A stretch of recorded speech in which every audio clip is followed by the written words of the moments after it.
Three, two, one. Ladies and gentlemen, ladies and gentlemen, ladies and gentlemen, this is Mr. Anderson. Anderson, and you're watching freaking Jiggy Jag TV. Loud and proud, it's Jiggy Jaguar from JiggyJaguar.com. Thank you. Good night. He just keeps coming. He is a fan favorite, and that's the type of fighters that we want. And hopefully, all of these guys are just like that. They get up there and give it their all. It's not easy doing something like this. In fact, it's very difficult. And without the cooperation of the local commission, it's impossible. This commission, Kansas Athletic Commission, has been a tremendous supporter of this event. We are grateful for them and would like to call up the Executive Director, Adam Robat.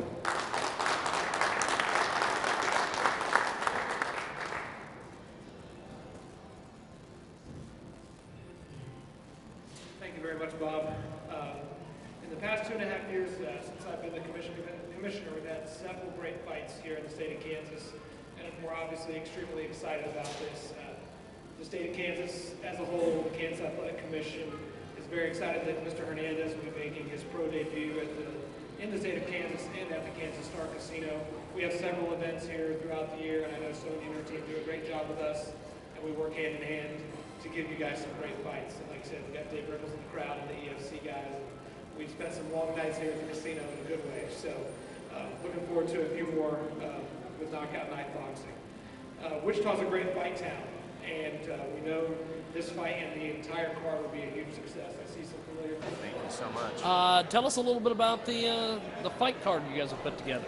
Sure. Well, we basically tried to load it from the bottom to the top with as much Kansas fighters as possible. It's just a pleasure having Jeff Page. You know, we had to have Jeff. So, and we're really working on Chris Harris as well, which is another big name here in Kansas. So, and of course to top it off with Nico, just can't have it without Nico. So. Now, boxing is starting to kind of have a resurgence, and a lot of it goes to what you guys are doing. Yep. Tell us a little bit about some of the different things you guys have done. Yeah, you know, I think ours is a little bit different. Our commentary, even, I could start with that. I mean, we bring guys in from the WWE, storyteller Jim Ross, which is a huge part of the show. Sean Wheelock, which is in your guys' backyard. But guys like Jim, I think, bring it different. It's not just about boxing. He actually story tells. He talks about the kids' backs, the backgrounds and all. And I think the difference with us is that we want the people to be able to engage the fighter. With boxing, they just have this stigma of people. You can't touch them, can't get near them. When the UFC, you can walk up to the guys, shake hands. They embrace the people, and so that's kind of the model that we're actually trying to take on. Is to have an open door policy, fighter friendly. I like to build the stuff that I do to be fighter friendly, contract wise and everything. I mean, so this is just an honor. I mean, really, to have an Olympian to me is it's just once in a lifetime thing. I mean, well, it's a heck of a signing. Thank you. It is a heck of a signing. Thank you. Now, how many bouts are you guys looking for? We're going to do 8. 8? Yeah, we were down to 7. And then Eric Vargas said, hey, I really want to be on the show. I said, you know what, man, how are you going to say no? So I said, hey, man, let's do it. So, I heard he brings a good show, so, why not? That's awesome. I do have a couple surprises, though. We're, of course, I'm bringing, Nico the Rooster Macias. He comes from our series. Unbelievable.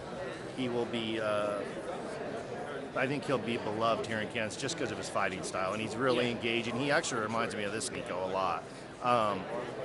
And then and I'm working on another surprise bout, which will be a televised bout. So until I get that finalized, I was hoping to have it finalized by today, but boxing doesn't always work the way you want it to. They don't move as quick as... No. So that's pretty much what's going on there. But, I mean, we're just, in the Kansas Star, man, I just want to say is it's just, they're so welcoming, I guess is the word. They're just, it's just great. So no, we're happy to be here. Well, thank you for chatting with us. Thank you so much. Forward to the show. Hopefully I didn't talk too much. Faces over here that I've seen throughout the state and some smaller shows. And I'm glad that they're going to have the chance to be showcased on a we all know they're great fighters, and I think it's time for the rest of the country and the world to know that too. I would also like to thank Mike, Garo, John Anderson, and Sean Wheelock who can't be with us here today. Without any of those three, this would not be coming together. I went from watching Nico's fights in my office, hoping he could win a medal, to now we're up here and we're fighting here in Kansas. So I gotta say we're looking forward to the fights on the 25th. And that's all I have to say. Just thank you guys very much for making this happen for the state.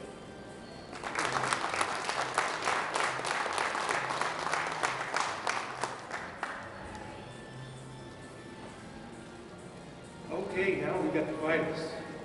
This always gets interesting. First person I'm going to call up is someone who I'm familiar with because I did some work for another promoter whose fighter Jeff fought. Jeff Page Jr.